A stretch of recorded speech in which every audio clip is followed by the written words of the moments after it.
You know what a man's lie is like? A man's lie is like, I was at Tony's house. I'm at Kenny's house. That's a man's lie. A woman's lie is like, it's your baby. Paris's wife cheated on him, so he was always checking to see if his kids looked like him. He was the first man in Bed-Stuy to get a DNA test. The practice of passing off a pregnancy as somebody else's has been with us since the beginning of time. What the DNA testing is doing for us is bringing us to a point where we can have factual evidence for that. Women have always been promiscuous and unfaithful. That's why chastity belts were invented. It's also why scientists believe the penis is shaped in the way it is, to remove other men's sperm from women's vaginas before depositing their own. Yet it's typically the man who's painted as a philanderer. Men cheat for the same reason that dogs lick their balls, because they can. It's part of their biology. Women cheat. Yeah, but it's completely different. How? Because we don't go around randomly attacking any man that we're attracted to. Speak for yourself. We're not driven by testosterone.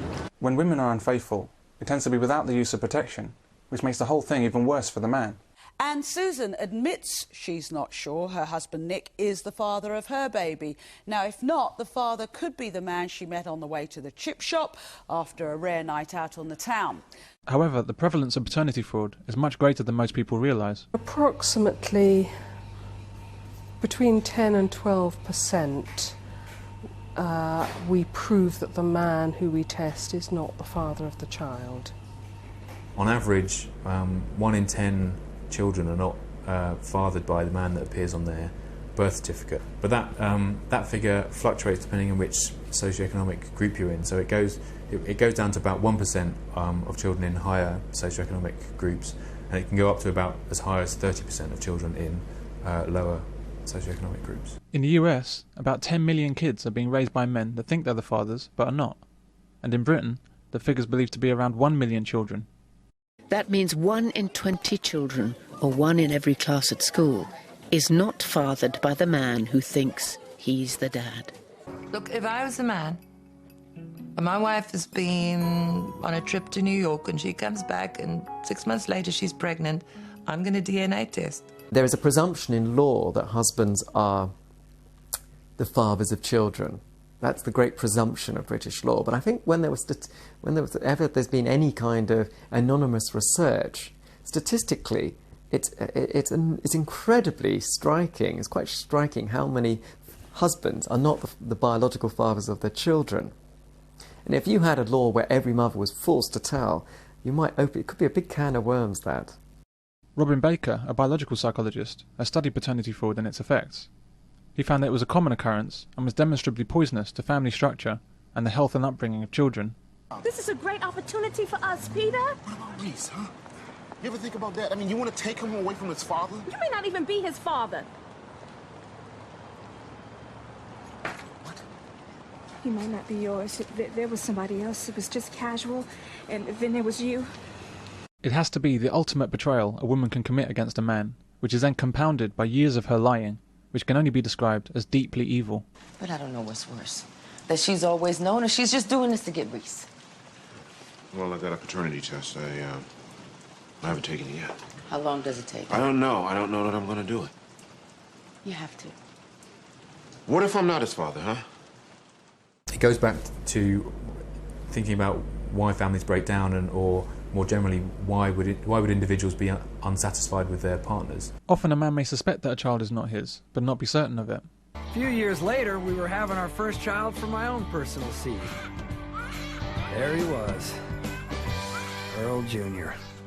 And where a father is doubtful of his paternity, consciously or subconsciously, all sorts of relationship problems are bound to occur. It leads almost inevitably to family breakdown and fatherlessness. One man, his child had red hair and he had dark hair, and he didn't even like to be seen out with it. And of course, if the father walks out, we don't know the reason. He's just another example of male irresponsibility, another deadbeat dad. Parental care is a very costly and valuable resource. We don't expect people to spread it about willy-nilly. We expect them to direct their parental care to their genetic children. Undoubtedly, because paternity fraud committed by women is so common, it's not legal in this country to get a paternity test without the permission of the mother or a court order.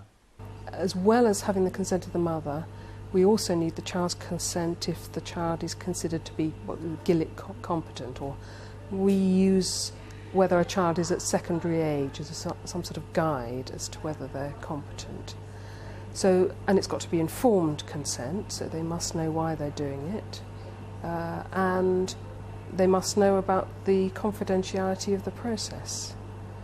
There are times when we're approached by the putative father to test a child without the mother's consent, or they may say the mother doesn't want to give consent, in which case we won't do it without the mother's consent. A man can only find out if his wife cheated on him and had another man's child with her permission. The government heeds advice that this is in the best interests of the child.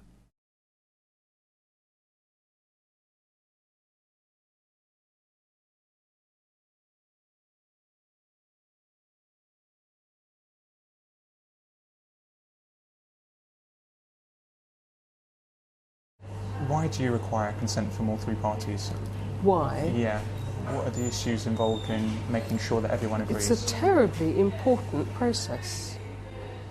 It's, I don't know, it seems to go deep to the heart. And it's very important that people are happy with that. But clearly, in the vast majority of cases, paternity tests strengthen the family and improve outcomes for children because they can deliver good news by removing lingering doubts. The truth, on the whole, however painful and uncomfortable it is, works better for the human psyche. Deception erodes our confidence in our own judgment and our relationships with other people, and that always has destructive consequences, larger or smaller degrees.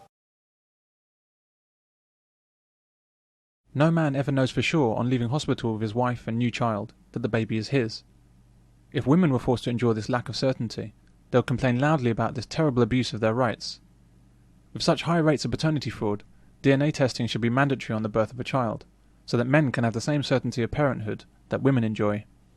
A man should know. I think it comes down to a man should know. It's not necessarily about punishing the woman. It's about the knowledge. It's about giving the man full knowledge. And I guess the only way to do that is to have a paternity test at every pregnancy. But the government will never make paternity testing routine. It's not interested if the wrong man is enslaved by a woman, and they don't care about the broken family that almost inevitably results. They just want some man, any man, to pay for the upbringing of that child. She's not my daughter. Well, she's somebody's daughter, isn't she? And whoever it is, it's my job to find him and to make him support her. That's the law. Government doesn't even attempt to educate women about their behaviour, nor do they even address it as a massive problem it is. We see domestic violence documentaries vilifying men every other weekend, but no programmes vilifying women for their despicable behaviour. I regard paternity fraud as a far more destructive problem in society than domestic violence. But whereas domestic violence is perpetrated by both sexes, and is mostly instigated by women, paternity fraud is an abuse exclusively committed by women, and it's one of the most evil crimes that exist.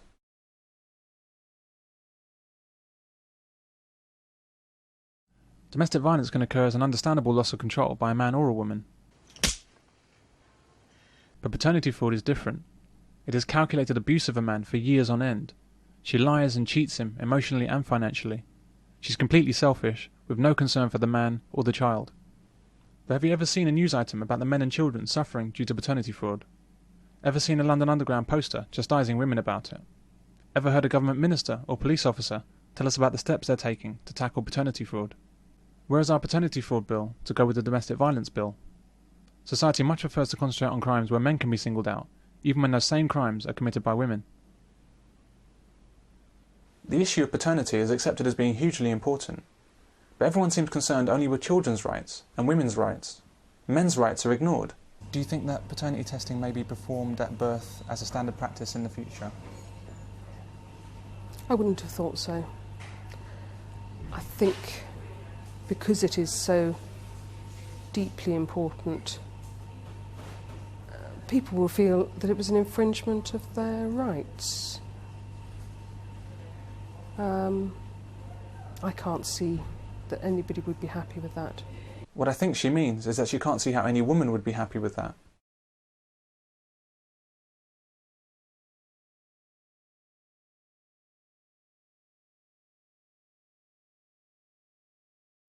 taking the test can be life-changing, and our recommendation to people who call us up on a daily basis before they even do the test is, have you considered the consequences? Any effect on the child are not due to the results of a paternity test. They're due to the actions of the mother. I would think that the consequences for the man should be foremost.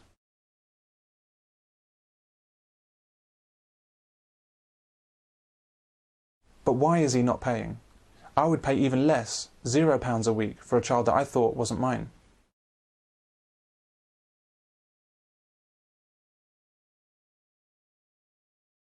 We make excuses for women in their duplicity. Quite often I do find that when a man is not the father, the mother is very anxious about the results coming, and she will, because perhaps she already knows, she will be inquiring as to when the results are ready. She's more likely to ring up and say, "Here, why haven't I got my results yet?" But sometimes mothers genuinely don't know. Sometimes they're surprised because of dates, but there is always another candidate. It's not that women are surprised or they don't know. They just don't care, as long as some man pays for their child.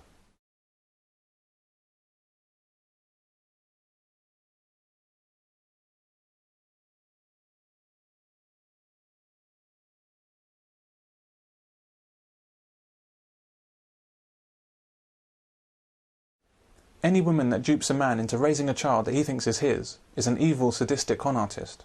It's an emotional and a financial crime. It's the kind of crime that makes your toes curl, and there needs to be a severe punishment for these mothers. But one man I spoke to thought not. I certainly don't think that there should be any sort of legislation to punish women for anything like that. There is a penalty, or a risk of a penalty, in the sense that if she's found out, then there's a very strong chance that the family will break down. That's like saying that if you steal money from your bank, it's punishment enough that if you get caught, the bank will close your account. Paternity fraud is such an awful crime because it has the potential to invalidate a man's life, to take his destiny away from him. A man might only have one child in life, which he believes is his and is his investment in the future and part of his family. To find out in later life that the child isn't his, and his line will end with perhaps no chance to try again, betrays a man's very existence. My mother was an only child, and so was my father, and I was their only child. So when I'm gone, I'm the end of the line. My family will be finished. A woman doesn't need to care who the father is. She fulfills her role as a woman by bearing the child. A man, however, is dependent on a woman to fulfill his role. At the time of writing, I can't think of a worse crime, a greater betrayal of trust, or a worse abuse of a man than paternity fraud. Yet it's not even considered a crime in our male-dominated society. However, if you were to slap your wife when you discover what she's done, well, that would get you locked up. That's abusive. There's no sense of outrage about the abuse being committed against men. When domestic violence is discussed, and wrongly blamed on men alone, there's outrage and demands for action and legal changes. Lancashire have a very high arrest rate for domestic violence incidents. Others have a very low arrest rate. But when paternity fraud is discussed, there's not even a suggestion of arrests or prosecution. The answer is that lots of women are having lots of affairs. And a percentage of those are going to end up pregnant. Whether by accident or design, one could only speculate. Well, I'm outraged by female behaviour. I want legal sanctions against these despicable women. Why is it that prenuptial agreements to protect men from the vindictiveness of women and paternity tests to protect men from the unfaithfulness of women are not seen, even by men, as being positive for men? Dishing out the cold truth in all its glory isn't always exactly the right thing to do. One doesn't like the feeling that one day he might feel the doctors didn't tell me the whole truth. Sometimes people's feelings possibly matter a bit more than being 100% honest. But this relaxed attitude to the truth only seems to be the right thing to do when it's men that are kept in the dark. If done to women, this deliberate conspiracy against men's rights will be described as what it is: an evil, oppressive, sexist hate crime.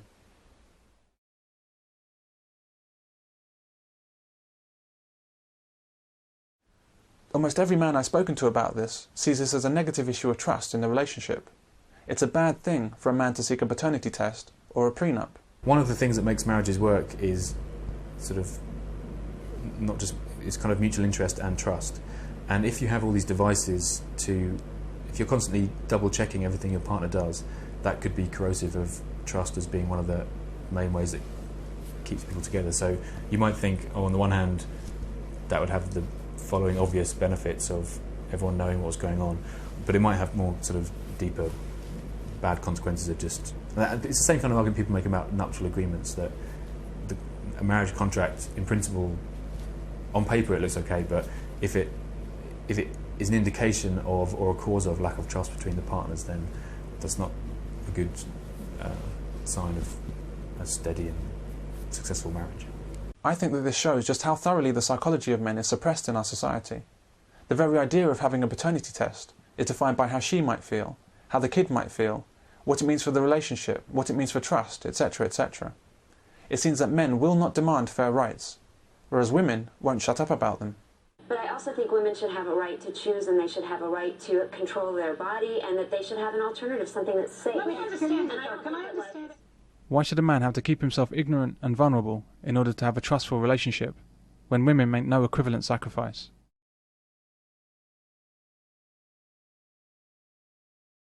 If I take my mother's generation, my mother didn't know how much money my father earned. She had only the vaguest idea of what it was that he did for a living. He had very little to say to her. She lived on the money she was allowed to have. If it's oppressive that a woman doesn't know where she stands financially and has to have blind faith in her husband, then how much more oppressive is it that a man doesn't know he's a father and has to have blind faith in his wife? Faith that's all too often misplaced.